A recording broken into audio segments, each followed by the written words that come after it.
So Dan, I love my business. I've worked hard building my business, but I don't want to do my business forever. I'm thinking about selling and I want to get it ready. And what can I do just to add more value to my business? Yeah, so there are a few things you can do that really up the value of your business that look valuable to investors, valuable to buyers.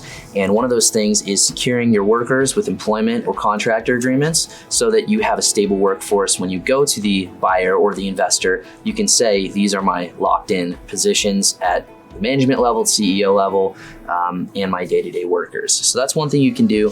Have your legal paperwork in order is another thing.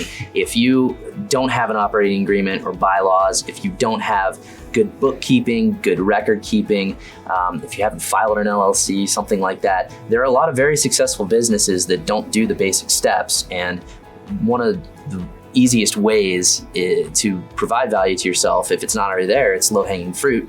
Take those basic steps. Okay, yeah. Another thing is trademark your brand, copyright your expressive works, your informative works.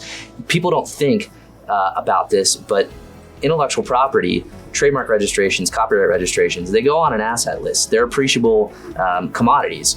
And if you can trademark it and copyright it early and build the value of it, brand recognition, goodwill, you can list that on your asset sheet, on your asset list, and present that to buyers and investors and say, my brand is worth this much money.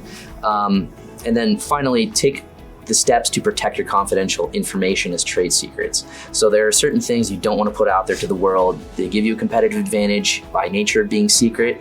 And unless you have the proper mechanisms in place in your business with passwords, with putting things behind locked doors on private servers and locking your workers down with confidentiality agreements and non-disclosure agreements, those things could get out, and you want to make sure that you have everything wrapped up in a nice black box to keep your competitive advantage, competitive and secret. To make sure it's yours. I mean, it seems like a lot of housekeeping. And well, listen, if you're looking to retire on that big island, you got to get your business ready to go. So thanks for the advice, Dan. I really appreciate it. And if you want to learn a lot more, you can always go to danielrosslawfirm.com.